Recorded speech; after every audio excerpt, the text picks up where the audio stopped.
Hey everybody, Scout Crafty here again. Welcome back to the show, and boy, what a show we have planned for you today. It's going to be a doozy. Really a lot of fun.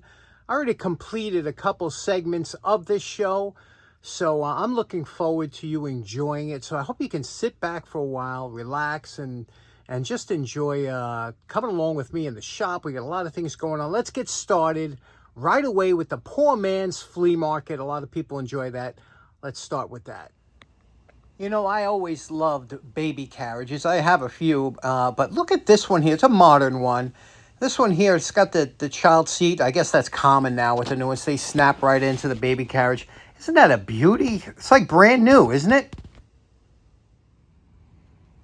Next up, this is only a couple blocks from my house, and look at this. Look at this. What is that, like a boombox or something? I see those big speakers, right? It's got the cord. You know, we were supposed to have a thunder shower. It didn't happen, so this is dry. Look at that. Interesting. Sony. Wonder what this is. Okay, now there's a funny story behind this. I filmed it. I thought I would video it for you at home, and then I walked away. I went on my walk, and then I'm thinking about it, and I'm saying, you know, I should probably take this just to see if I could get it working, you know, for the channel. I don't have no use for these, but this isn't even a boom box. You know, years ago we had these boom boxes that the kids would carry on their shoulders, and there's no batteries. This is meant for home. It's just kind of a stereo system, whatever, with these huge speakers. Funny story, it's Sony. I hate Sony, okay? I have you know how some people have a brand loyal or whatever? I've had some issues with Sony. First of all, everything I've owned that was Sony broke on me, and that was the first thing. But the worst part was, remember that TV I broke up a couple months ago? Remember I had to throw, and guys were saying, why'd you break up that TV? And it was an expensive TV. I broke it up because more than one reason. One reason was when my father was diagnosed with his terminal illness. He only had a couple months left to go. All he wanted to do was just sit down, relax, and watch TV, you know, until his time was up. And don't you know, our Sony TV crapped out just when he needed it most. And so that's why I will never buy another Sony product ever. But it's just, you know, it was a lot of things. So when I saw this, I was like, it's Sony. I know it's broken somehow. But I said, you know, maybe I could, for the channel, fix it up. This was at a certain amount of time. You can see it's got docking up here. This is a docking for an iPhone. Remember, it had those old wide connectors on the top. It's got a USB port. And on the back, it has a couple of RCA plugs for auxiliary in. And of course, here's another reason I hate Sony. See, Sony, when they built things, they figured they were going to make specialty items that you had to get it through Sony. You know, like, for example, one of the big things that killed Sony or did a damage to their brand, I don't know if you remember when the VCRs came out, video cassette recorders, you know, the magnetic tapes. Everybody else went with one format. Sony said, nope, we're going to go with beta. And, you know, in the beginning, you know, people that like Sony, they would go, but then you couldn't get beta tapes, and then eventually it wound up being a big problem for them. So the same thing here. You can see this is the kind of thing Sony does, why I hate them so much. An antenna plug. Can you see that antenna plug there? That's a very specific, nobody has that type. Normally they would have two screws or something you could plug an antenna into. You got to buy a special antenna adapter. And another reason why, you know, I won't buy Sony. But let's check it out. Now, I plugged it in. You're not going to believe the thing that this does, but I'm going to talk about it. Okay, so now what's ridiculous is to power this unit on, there's a small button in the back of the unit that you have to power the unit on and off. Here it is. We powered it up. And you can see there's a screen up here, okay? Let's focus in on that screen. Now, you could see here it says function. It's got tuner, AM, audio in, iPod, USB, and tuner FM. I put on tuner FM. You probably need that external antenna, which I can't hook up, but I couldn't get really anything to tune in on it. So, what do? Like a chooch, I go on Amazon. This is because of my dad. I told you, my dad used to find stuff and then spend money to get it working, only to give it away, which I plan to do with this. This is a Bluetooth adapter for RCA plugs or auxiliary plug. You could see here. So now I could run, the idea is I could run my iPhone. I could plug this into the bag with these plugs here, right? This was like 15 bucks. And now I should be able, if everything works out, to play this via my iPhone. So what do you say we plug to see if we can't get this working? Okay, we have success here. Now I had to unplug it because otherwise I can't talk because of the Bluetooth. But anyway, so now this is hooked up. And the beauty of this now is that this will play whatever I play on my phone through here, through the speakers, and the audio is really terrific. But it has a secondary feature, and that's the speakers light up when you hit this button. And not only do they light up, they pulse. Now, I can't show you this while I'm talking or while I'm videoing because of the Bluetooth, but I did film a little snippet when I first got it and tried it out on the porch. Check it out. Now, the music that you're going to hear is not the music that was playing, but you'll get an idea of how it kind of lights up to the beat.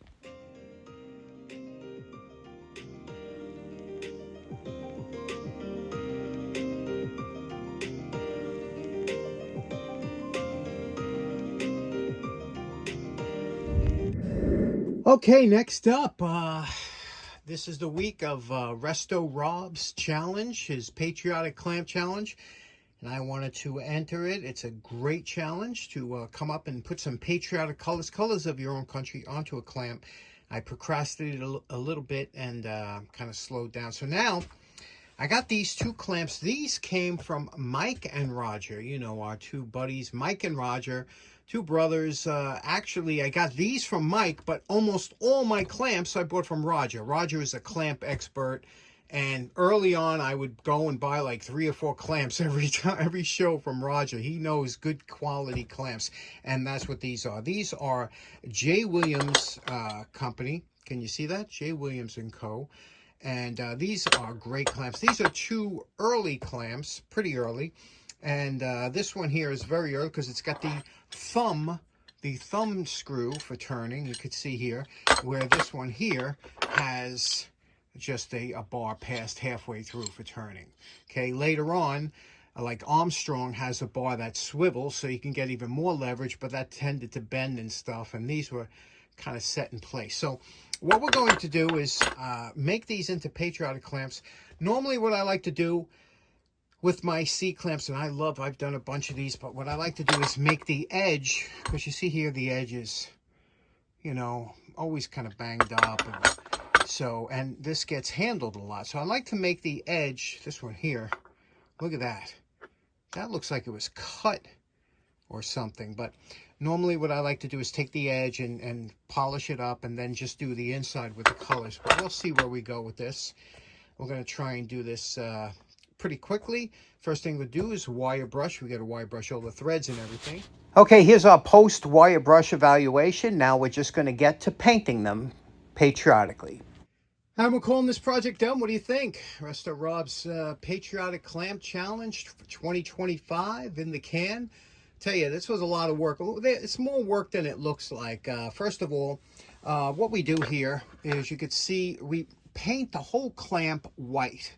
Okay, and then what we do is we take these little sticker stars and put them all over where we want our stars, and then we paint it blue.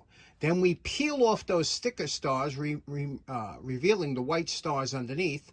And then we do the red and white again, the red over the white. Everything was white before. And then we clear coat the clamp with 2 coats of clear coat, so everything's locked in. What a beautiful looking clamp. These are just lovely to have around the shop. And how many times, a clamp, 99.9% of the time a clamp is not in use, just hanging on the wall until that 1% of the time you need it. But how nice is this to have in your shop, just hanging out and looking pretty on the wall or wherever you keep them. What do you think about this project? Okay, next up, a couple weeks ago, I got an email from my good buddy James, who has a channel called Bigfoot's Cave. James is a great guy. He said he sent me this poster or this notification for a Field of Tools, a maker's camp. He said, you should go to this. And I never heard about it before. It's the first time they're going to be having this show. It's up in East Durham, New York. So I said, geez, I looked it up, and sure enough, it looks like a nice little show they're going to have up there. It's between August 8th and 10th, I guess Friday, Saturday, Sunday. A lot of makers are going to be up there. Jimmy DeResta, a couple other big-time makers, and it's, like I said, it's the first time, but it's going to have a tool swap meet, and man, it sounds just like our cup of tea, right? So I'm going to be heading up there. I don't know what day I'm going to be going, Friday or Saturday, never Sunday because of the traffic coming home, but maybe Friday or Saturday, depending on the weather. I also heard from my good buddy Bruce Grotten's going to be up there. So, and maybe even Dan Semmel, my mentor. So if you're in the area at that time, East Durham, New York, I'll have a link in the description. It looks like to be a nice time up there, and you can pick up. So it's about 2.5 hours from me. So if you're in the area, just throwing that out there. And James, thanks for the heads up on that. Hope to see you up there. Okay, next up, we got a gnome rescue project. You know, we do this every once in a while. This gnome here was in the sun so long, it got lost all its color mostly. It's very faded out. What do you say we do a quick paint job and get this back in service? And we're calling this project done. Just a quick touch-up. You can see we got the flesh tones back together. We freshened up the colors of the leaves. I did change his boot color to brown. I think that just looks more earthy for this one, and you can see here how it looks. Now it's ready for another couple of years in the sun before it fades again. What do you think of that? Okay, next up, you may remember last week I went to Zagreb Farm Museum, and they have a great selection of tools and things. I bought this from a gentleman. It was his father's. Had it in the garage for many years, he said. And this is an entrenching tool, a military entrenching tool. This one is a non-folding, which was indicative of the early ones. And I believe, from the little research I could do, I believe this is an East German entrenching tool. And what's interesting about these, again, the design was very common with the Europeans. They had a square blade design. Also, you can see here it's got a leather type of sheath, but it's a open sheath. You see it wraps around the handle here and pulls out. There's not a lot of material used, you know. It's just enough to do the job, which is covering up the blade. And now you can see here, it is a nice piece of steel, heavy duty. Good steel, and you could see they do a quick grind around it because shovels need to be sharpened to work effectively. You don't want a flat tip here. You want this to be ground, and they did that.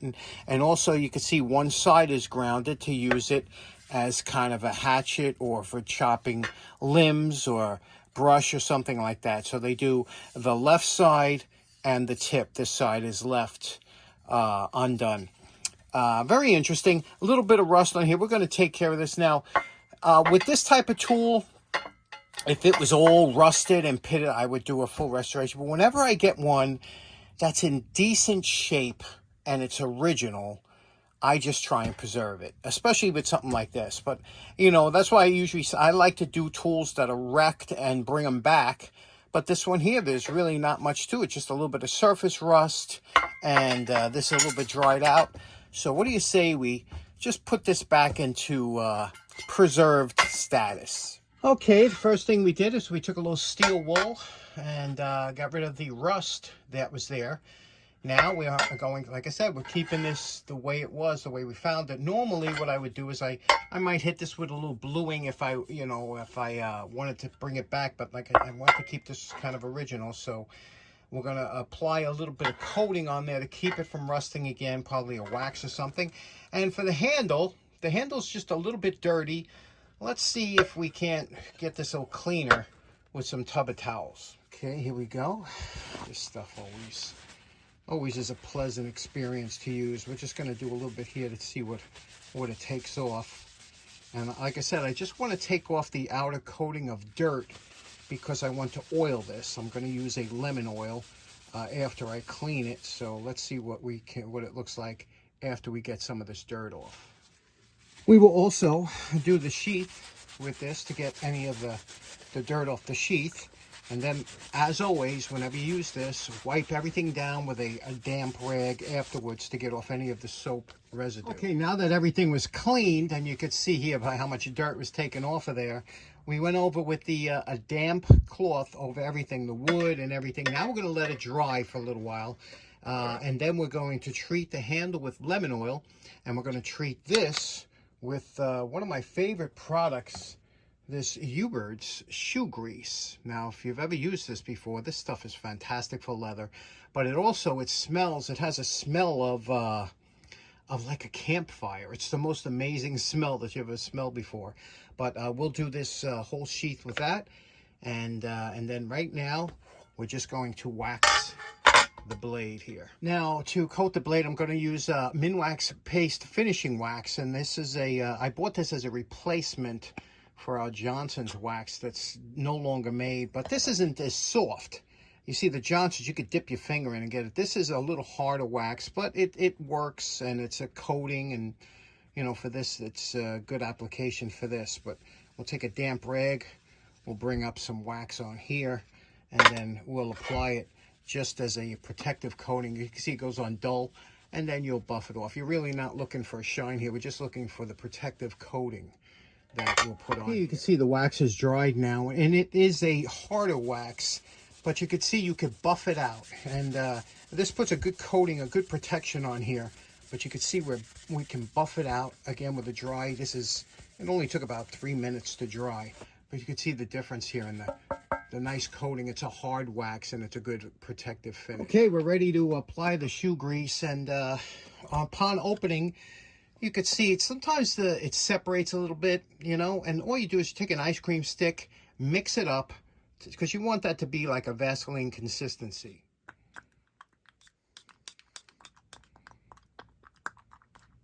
Boy, this has such a fantastic smell. Okay, there we go. Now, anytime you ever open up something and you see that it's kind of separated, it's always a good idea to mix it back up. Now, I apply this with my hands.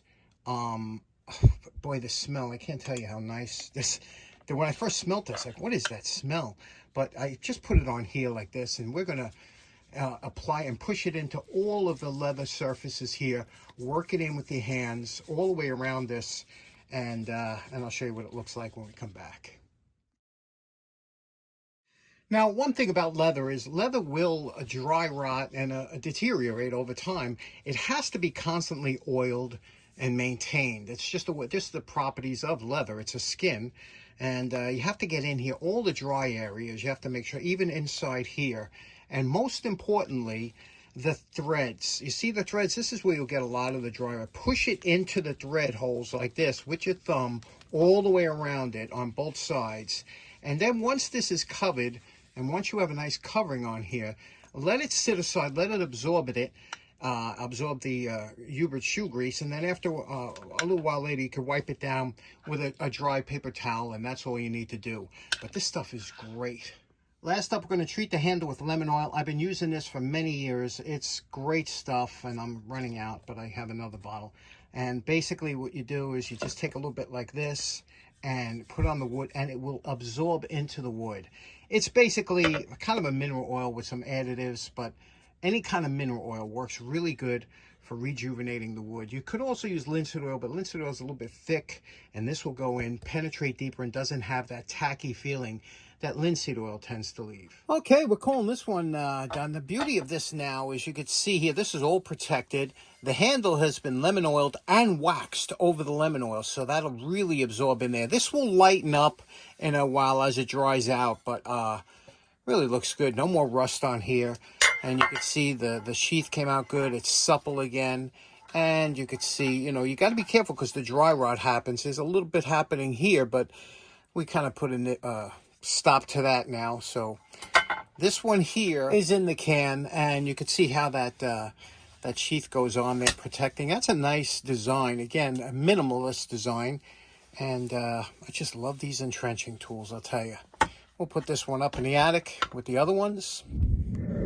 Okay, next up, you know, when I go to these events or anywhere I go, I always bring I have a red backpack that I've had for like 20 years.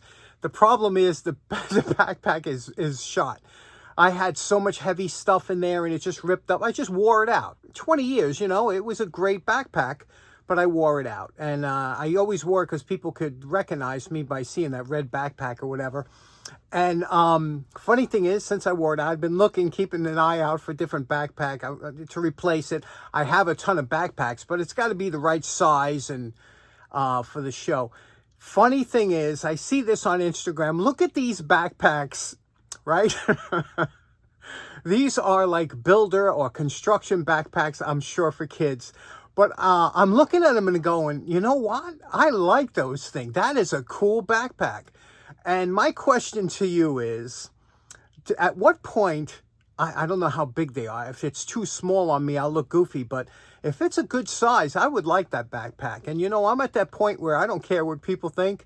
If you think it's a child's backpack, what do you think? Do you think are you ever too old to wear something like that? Or would I look too goofy?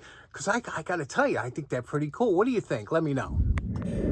Next up, I picked this up from a nice gentleman that I was talking to. He raises draft horses. I think he has 17 of them. You ever see a draft horse? They look like a Clydesdale, kind of like they're just absolutely beautiful horses. And I happen to know a little bit about them, so we really hit it off. And he had this chain hoist there, and he says, how about $10? And I said, oh, God. I can't refuse these. I love these, especially the older ones. Now, a lot of times these are usually chipped around the edge. For some reason, I find a lot of them that have a break here. I have one that has it. But this one here is in good shape. You can see here it's a little rusty. There's a couple ways you can handle this. One way, you could put it in a bucket of some deruster. And then after that, just put it in a bucket of old transmission fluid or motor oil. Just let it sit. I mean, there's no sense in trying to go crazy with these things because they're meant to be used. Let's straighten it out, see how much this thing weighs because it's pretty heavy, and we'll put it on see what if it works. Okay, this unit weighs 30 pounds. Now, here's the issue. The only problem I have is that I don't know if the chain is correct on this. The ones I used, the chain should be hanging on one side that you pull like this, that it raises it up. For some reason, this chain one chain crosses in between, which kind of binds. So I think it has to be taken apart, and I have to figure out how to string this chain correctly. And to do that, you just pull out that cotter pin. And so let's do that because it seems to work nice. Okay, here's a breakdown. Here's the lower pulley with the pulley assembly and the axle. You can see we got to clean this up because the dried grease on there really makes for a pain. So we'll clean up the axle. Again, we're not doing a restoration now. I just want to see if this thing works and why this was so cheap. Next, this is the upper pulley. Now, if you notice the difference between the upper and the lower just has a guide that the chain can spin a little bit. But this here, these little cups hold the chain and orientate it the right way. So when you pull it, so we'll clean this out with a hand wire brush and everything, and we'll thread the chain. Now, I believe the chain that you pull on should go on the bigger one. And this should, I think that's the way it goes. I don't have any diagrams, this antique one, but we'll hook it up and see what we can get. Okay, we're cleaning up the parts individually, inside and out. And again, this isn't a restoration, but look how nice this would look if all these letters, if this was painted and all these letters were highlighted. Look at that, huh? Just the way they made things years ago. You know, my buddy John Crane did a nice chain hoist restoration. But again, now here's the oil hole. You see that? You got to make sure the oil holes, you got to clean out the axles. I did that with some, again, you know, tub of towels. And the axles that they run on, it's got to be wire brush cleaned up. We'll all lubricate it. But those are oiling holes, which you need because, you know, you want to make sure that these are well oiled. And a lot of times they get clogged up like that one there is clogged up.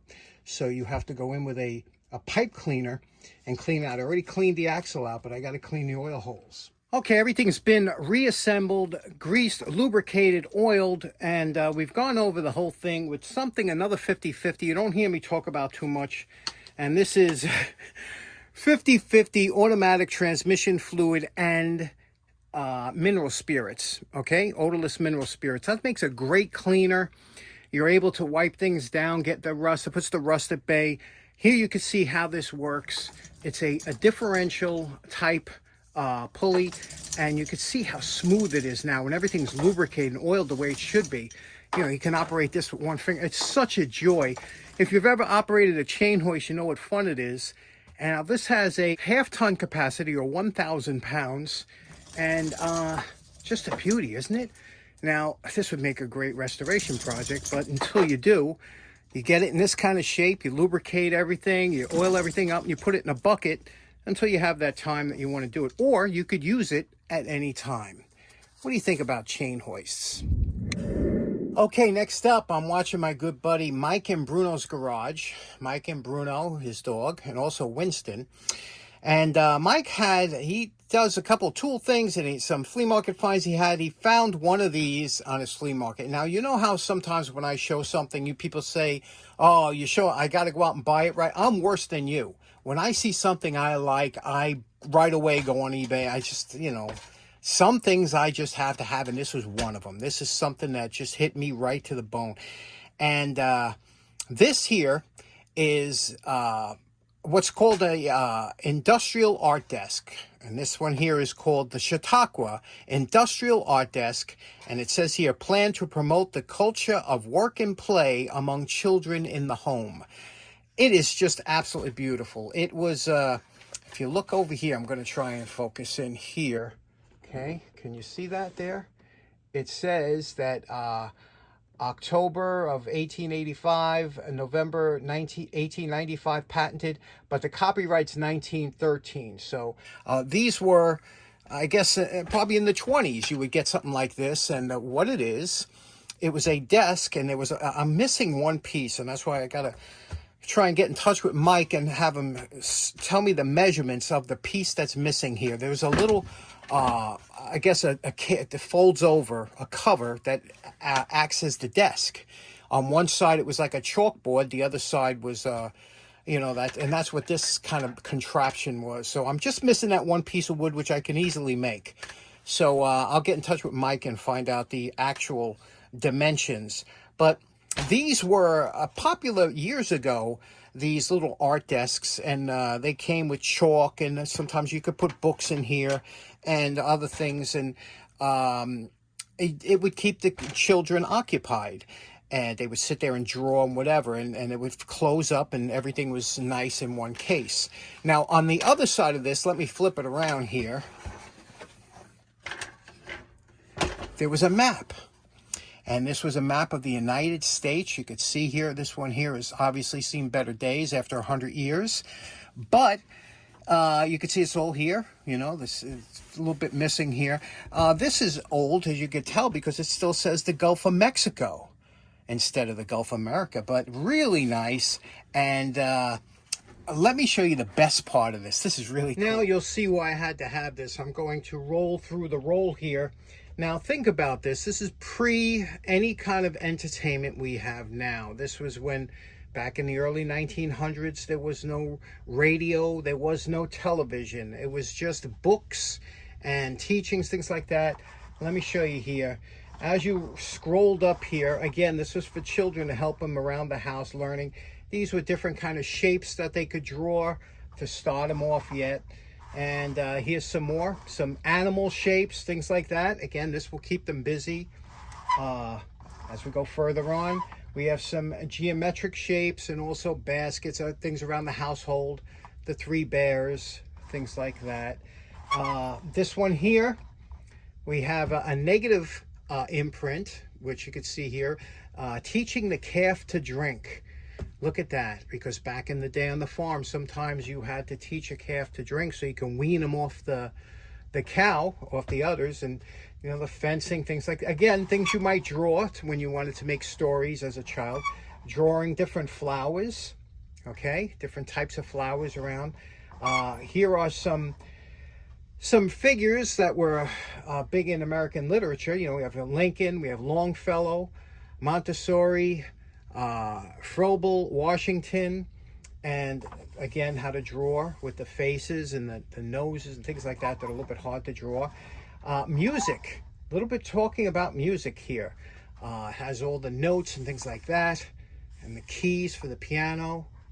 Again, think about this. This is for children, and it would give them a head start. Script writing, which a lot of children don't know how to do today, not through their own fault because they're kind of doing away with it, but script drawing, capitals, we all had to do this, right? Over here, lettering, which I'm a big fan of, especially I love those guys that do truck lettering, things like that, but it shows you different kind of fonts. Like now we can have hundreds of fonts on our phone, right? But back then, just different kind of fonts. Again, more lettering, numbers, things like that to get a little fancy.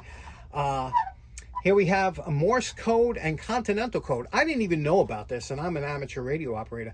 I didn't even know that there were two separate types, and if the Morse code you would think is the one we use, but this one's different. Like you can see, oh, we use three dashes here. That's what we use, but it says on the Morse it says 2. So I don't know if they changed that during the years. Maybe some of my other hams could chime in on that. And look at this, shorthand. My sister took shorthand. This was a big thing years ago. You could make a lot of money as a stenographer if you know shorthand.